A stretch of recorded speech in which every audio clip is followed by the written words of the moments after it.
Hello friends, എല്ലാവർക്കും സുഖമാണല്ലോ. ഇന്ന് ഒരു പുതിയ റെസിപ്പി ആയിട്ടാണ് വന്നിരിക്കുന്നത്. ദോശയ്ക്കുള്ള മുളക് പൊടിയാണ് ഇന്ന് ഉണ്ടാക്കുന്നത്. മുളകിന് പകരം കുരുമുളകാണ് ഞാനിവിടെ ഇന്ന് ചേർത്തിരിക്കുന്നത്. എനിക്ക് തൊണ്ടയ്ക്ക് ചെറിയ പ്രോബ്ലമുണ്ട്, അതുകൊണ്ടാണ് ഞാൻ വീഡിയോ കുറേ ദിവസമായിട്ട് ഇടാത്തത്. അപ്പോൾ ഇന്ന് ഏതായാലും ഇട്ടേക്കാമെന്ന് കരുതി ഒരു 200 ഗ്രാം കറുത്ത ഉഴുന്നാണ് എടുത്തിരിക്കുന്നത്. അത് ഒട്ടും എണ്ണ ചേർക്കാതെ വറുത്തെടുക്കണം. അതുപോലെ തന്നെ 200 ഗ്രാം കറുത്ത എള്ള് എടുത്തിട്ടുണ്ട്. 2 പിടി കറിവേപ്പില. ഇതെല്ലാം കൂടെ ഞാൻ എന്ത് ചെയ്ത് സെപ്പറേറ്റ് ആയിട്ടാണ് വറുത്തെടുത്ത് വച്ചിരിക്കുന്നത്. ഇതുപോലെ ഒരു വലിയ പ്ലേറ്റിൽ നമ്മൾ വറുത്തങ്ങ് ഇടുകയാണെങ്കിൽ അത് പെട്ടെന്ന് നമുക്ക് ഉണങ്ങിക്കിട്ടും.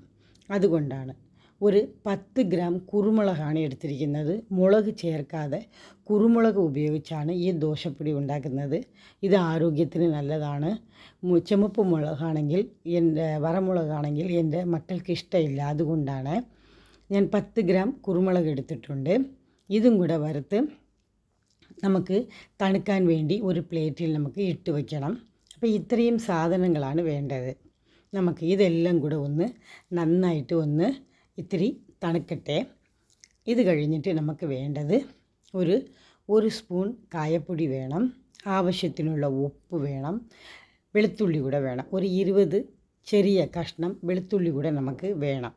ഇത് എല്ലാം കൂടെ നമുക്ക് ഒരു മിക്സിയിലിട്ട് നമുക്ക് നന്നായിട്ട് പൊടിച്ചെടുത്ത് വയ്ക്കണം. ഇത് വളരെ ടേസ്റ്റിയായ ഒരു മുളക് പൊടിയാണ് കേട്ടോ. ഞാൻ 2 പ്രാവശ്യമാണ് മിക്സിയിലിട്ട് ഇതിനെ വെച്ചത്. കൈ തൊടാതെ വേണം നമ്മളിത് പൊടിച്ചെടുത്ത് വയ്ക്കാൻ, അല്ലെങ്കിൽ വേഗം ചീത്തയായി പോകും.